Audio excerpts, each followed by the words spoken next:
দিদিমণি,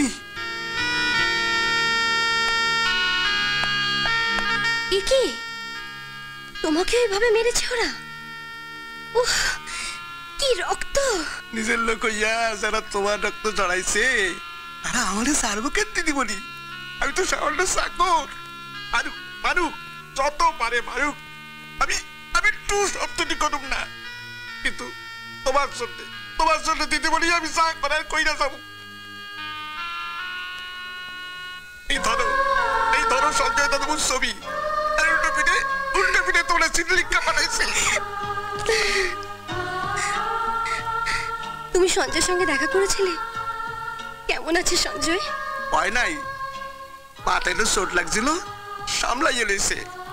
শোনো, সঞ্জয় দাদুর মায়ের ওষুধ আনতে কলকাতা গেছে, আর যাওয়ার সময় হাত ধইরা কইছে এই কয়দিন আমি যেন সব সময় তোর পাশে থাকি। আমি যাই দিদিমণি, আমি যাই।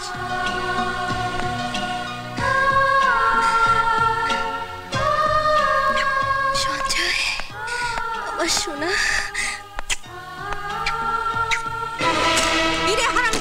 খালি ঘরে কার সঙ্গে পীড়িত করছিস রে? এই কি লুকোচ্ছিস দেখি? ওরকম করে চেয়ে আছিস যে বড়, কি লুকোলি দেখি? দেখা বলছি, দেখা।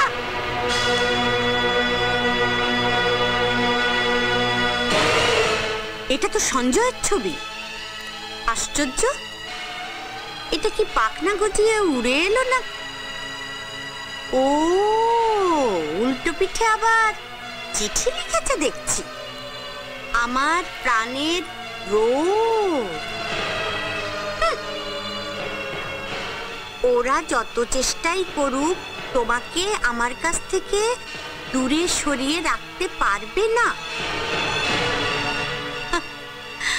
আমি সিরাজকে কথা দিয়েছি, শুধু জেনে রাখো, মাকে রাজি করিয়ে তোমাকে তার পুত্রবধূ করার সব ভার আমার। আমি জানি এই 7 দিন আমাকে ছেড়ে থাকতে তোমার খুব কষ্ট হবে। আমারও কষ্ট হচ্ছে রোজ,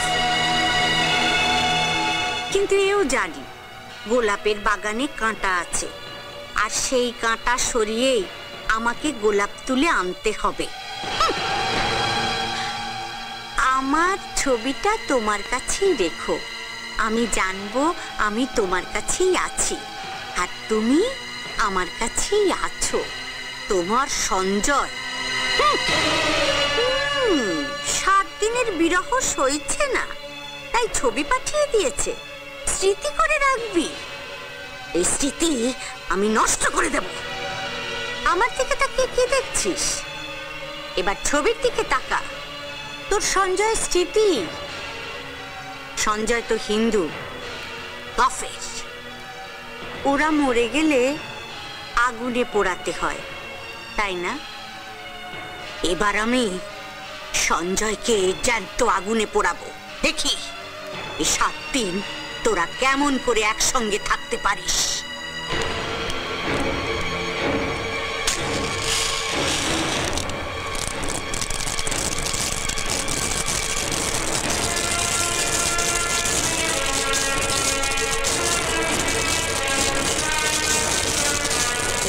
তোর সঞ্জয় পুড়ে ছাই হয়ে গেছে।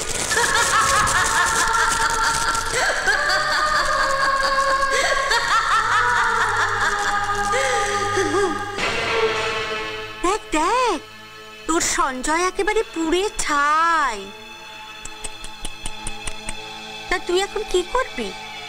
হিন্দু বিধবাদের মতো থান পরবি? তাহলে এই সারাটা খুলে ফেলে থান পরে সংসার। আমি আবার এসে দেখে যাব। দাঁড়াও মা,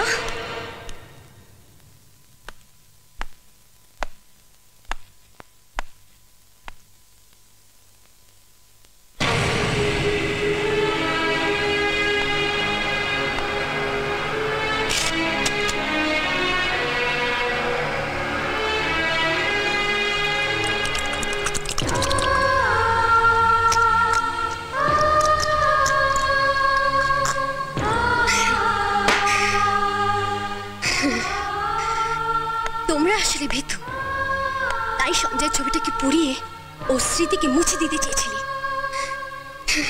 কিন্তু তুমি জানো না মা, যেই ছবিটাকে পুড়িয়ে তুমি ছাই করে দিলে, সেই ছাই আমার শরীরের সমস্ত রক্তের ফোঁটায় মিশে আবার ফোঁটা ফোঁটা করে ছবিটাকে নতুন করে ফুটিয়ে তুলেছে। বুঝলে মা? শুধু 7 দিন নয়, সারা জীবন এই ছবিটা আমার বুকের মধ্যে গেঁথে থাকবে।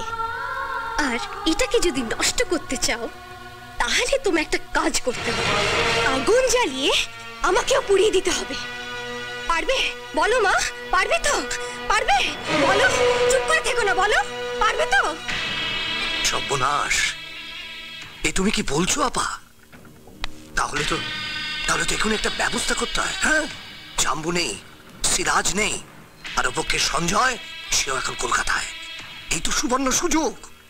তাহলে আমি লোক লাগাই? হ্যাঁ লাগাও। আরে এমএলএর মেয়ে বলে কথা, তাও আবার লেডি ডক্টর। হ্যাঁ, ও ঘর তুমি ভালোই পাবে আপা।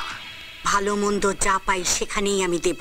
মোট কথা, কলকাতা থেকে সঞ্জয় আর সিরাজের ফেরবার আগেই রোজিনার বিয়েটা সেরে ফেলা চাই চাই। বিয়ে? আপনি কি জবার বিয়ের কথা বলছেন? হ্যাঁ মাস্টারমশাই, আপনি ছাড়া ওর মাথার উপর আর কে আছে? আপনি তো সারা বছরই বিছানাতেই পড়ে থাকেন। থাকতে থাকতে মেয়েটার একটা গতি করে যাবেন না?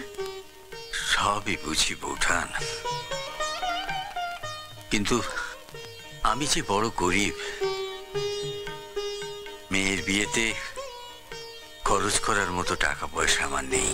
আমার তো আছে। জবা আমার মেয়ের মতো, আমারও তো একটা দায়িত্ব আছে। জবার বিয়ের সব কাজ আমার বাড়ি থেকে হবে, আপনি কিছু চিন্তা করবেন না। আমি আজই বেরিঞ্চিকে পাঠাচ্ছি ঘটকের কাছে।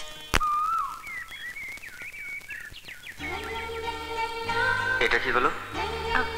মানে আসলে পাটা পিছলে গিয়ে না, মানে বুঝেছি, অন্যের জন্য আনা মালাটা আমার গলায় চলে এসছে।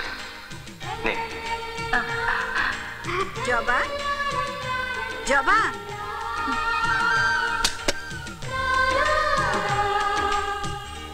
কি রে, খুশি তো?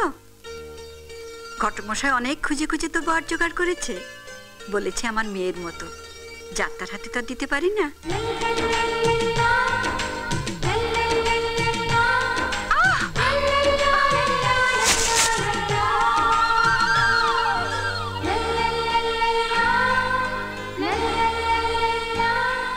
কি রে,